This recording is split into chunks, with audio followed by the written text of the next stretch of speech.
السلام عليكم ورحمة الله. ازيكم يا حبايبي؟ كلكم عاملين ايه؟ يا رب كلكم تكونوا بخير وبصحة وبسلامة ان شاء الله. النهاردة زي ما انتم شايفين كده في المكونات 3 بدنجانات وفلفل. هنعمل مع بعض ايه؟ هنعمل مع بعض النهاردة مسقعة من غير ولا نقطة زيت خالص. تابعوا الطريقة، طريقة جميلة جدا جدا جدا، وطعمها بيكون جنان والله العظيم، بيكون طعمها تحفة جدا. انا النهارده زي ما انتم شايفين ده فلفل اصلا عندي من قبل كده. مش ما كنتش مجهزه يعني ان انا اعمل مسقعه ولا اي حاجه. بس انا حضرت على الغدا النهارده كده فقلت اعملها. وقلت اعملها او اصورها معاكم لان انا ما عملتهاش قبل كده في القناه، والطريقه اللي انا هعملها ديت ان شاء الله هتفيدكم كتير وهتعجبكم قوي، فتابعوني.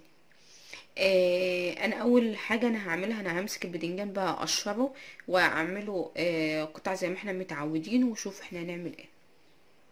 انا بقى زي ما انتم شايفين مسكت البدنجان قشرته، والفلفل انا غسلته اهوت. هجيب بقى الصينيه بتاعتي اللي انا هدخلها الفرن. تابعوني لحظه بلحظه بقى. همسك البدنجان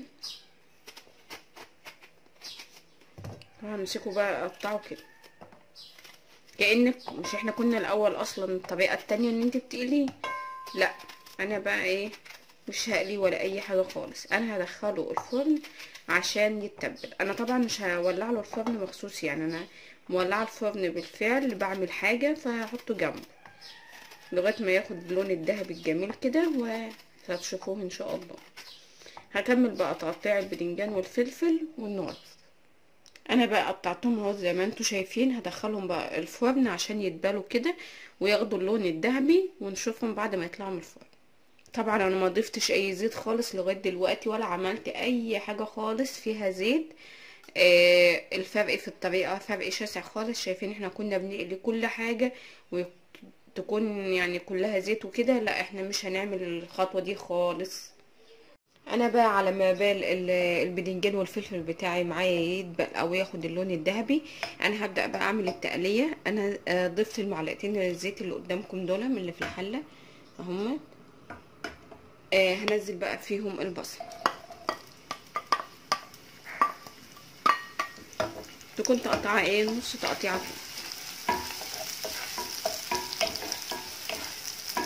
احنا دلوقتي بنعمل تقليه زي اي نوع اكل عاديه، يعني دي التقليه عشان محدش يقول لي طب ما انت ضفتي زيت اهو. ما انت ما فيش حد بيعمل ما فيش حد بيعمل تسبيكه لاي طبيخ من غير زيت او سمنه. احنا هنا هنستعمل زيت ذره، فالزيت خفيف خالص. انما بقى في قلي البدنجان والفلفل مش ما استعملناش ولا نقطه زيت زي ما احنا قلنا.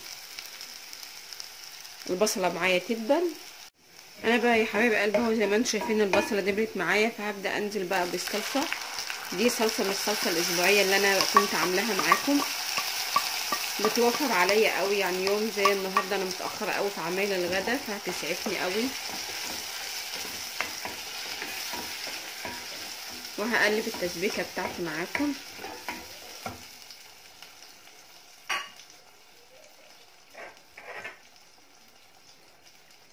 دي بقى البهارات اللي انا هعملها، هحطها فلفل وكمون والبهارات المحوجه اللي احنا كنا عاملينها مع بعض. هبدا بقى اضيفها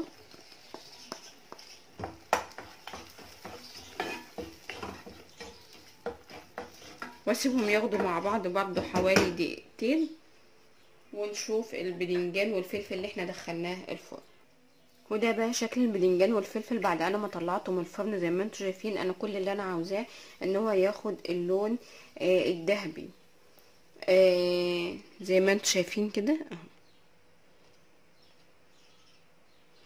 في خد اللون الذهبي، بس اهم حاجه ان هو دبل معايا وبقى كويس زي ما انتم شايفين من غير ولا نقطه زيت، مفيش اي حاجه خالص ضفتها عليه.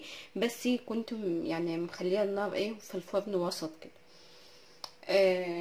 هعمل بقى هضيف دي على التقليه اللي احنا عملناها ونشوف. هبدا بقى اضيف البدنجان والفلفل اللي انا عملتهم في الفرن على التقليه اللي احنا عملناها مع بعض.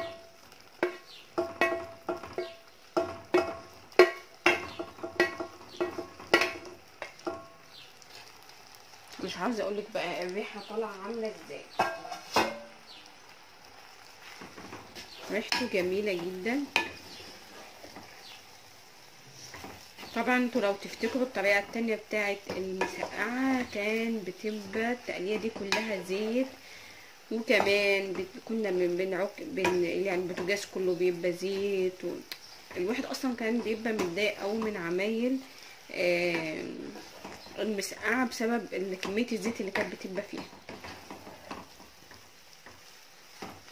هسيبها بقى تتشوح مع التقلية كده ونرجع. انا بقى خلاص بقى شوحتها شويه حلوين كده في التقليه اللي احنا عملناها. زي ما انتم شايفين اصلا هي الفرن عشان انا كنت مهديه فيعني استوت كده، يعني زي ما انتم شايفين مش جامده ولا حاجه. هي هضيف لها بقى كوبايه ميه ولا حاجه واسيبها تستوي مع بعضها واظبط لها الملح، وتشوفوها بقى بعد ما تستوي واحنا بنقدم. وده بقى اي خضار عندك في التلاجة اهوت، اي نوع خضار ضيفيه قبل ما تطفي على طول على المسقعه، هيخلي ريحتها جميله، وهي اصلا في الاساس ريحتها جميله قوي قوي قوي. ودي بقى المسقعه بتاعتي بعد ما استوت اهيت، هنقدمها بقى في طبق. شايفين ما فيهاش، انا بس حبيت تشوفوا بس الحله اللي معموله فيها ما فيهاش ولا نقطه زيت، يدوب التقليه اللي احنا عملناها بس. وزي ما انتم شايفين معلهاش اي زيوت ولا اي حاجه خالص. ودي بقى طبق المسقعه بعد احنا ما قدمناها اهوت. زي ما انتم شايفين ريحته تحفه تحفه تحفه، مش عاوزه اوصف لكم ريحته عامله ازاي، بجد جميله خالص. لو انتوا عملتوا الطريقه دي صدقوني ولادكم وانتوا نفسكم مش هترضوا تاكلوا قوي مسقعه تاني من بره من اي مطعم. طريقه جميله قوي، يا رب كلكم تجربوها وتكون عجبتكم الطريقه. ان شاء الله اشوفكم في حاجه جديده. ما تنسونيش بقى في اللايك والشير، ولو انتوا داخلين لاول مره يا ريت تشرفوني في القناه، واتمنى ان انتوا تقولوا رايكم في الطريقه في التعليقات.